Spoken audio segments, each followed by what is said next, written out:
The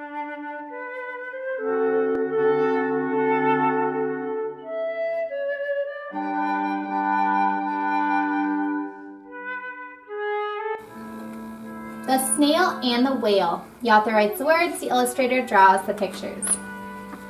Alright. This is the tale of a tiny snail and a great big gray-blue humpback whale. This is a rock as black as soot, and this is a snail with an itchy foot. The sea snail slithered all over the rock and gazed at the sea and ships in the dock. As she gazed, she sniffed and sighed, "The sea is deep and the world is wide. How I long to sail," said the tiny snail. These are the other snails in the flock, who all stuck to get tight on the smooth black rock, and said to the snail with the itchy foot, "Be quiet, don't wiggle, sit still, stay put." But the tiny sea snail sniffed and sighed, then cried, "I've got it, I'll hitch a ride." This is the trail of the tiny snail, a silvery trail that looped and curled and said, "Ride wanted around the world."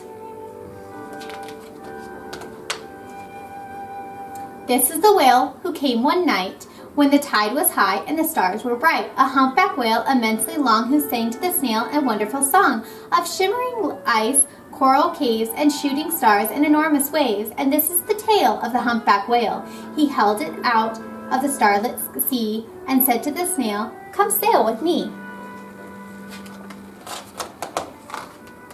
This is the sea, so wild and free, that carried the whale and the snail on his tail to towering icebergs and far-off lands, with fiery mountains and golden sands. These are the waves that arched and crashed, that formed and frolicked and sprayed and splashed the tiny snail on the tail of the whale. These are the caves beneath the waves, where colorful fish and feathery fins and sharks with hideous toothy grins swam past the whale and the snail on his tail. This is the sky, so vast and high, sometimes sunny and blue and warm, sometimes filled with a thunderstorm, with zigzag lightning flashing and frightening the tiny snail on the tail of the whale. And she gazed at the sky, the sea, the land, the waves and the caves, and the golden sand. She gazed and gazed, amazed by it all, and she said to the whale, "I feel so small." But then there came the day the whale lost his way. These are the speedboats running a race, zigging and zooming all over the place, upsetting the whale with their ear-splitting roar, making him swim too close to shore. This is the tide slipping away. Uh-oh. And this is the whale lying beached in a bay.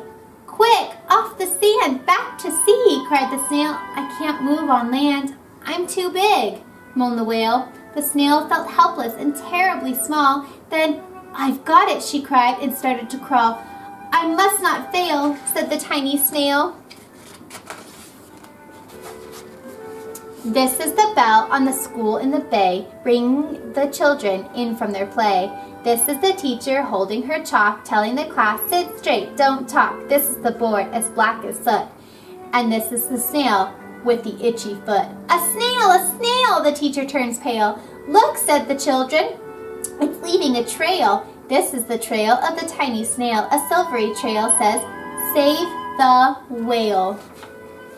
These are the children running from school, fetching the firemen digging a pool, squirting and spraying to keep the whale cool.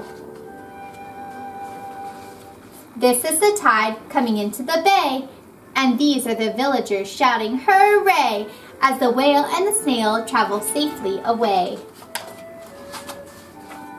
Back to the dock and the flock on the rock, who said, how's time flown? And haven't you grown?"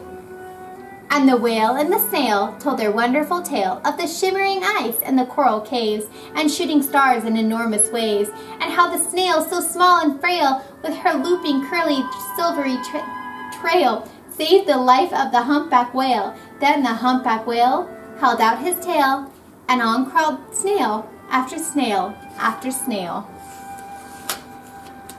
And they sang to the sea as they all set sail on the tail of the gray-blue humpback whale.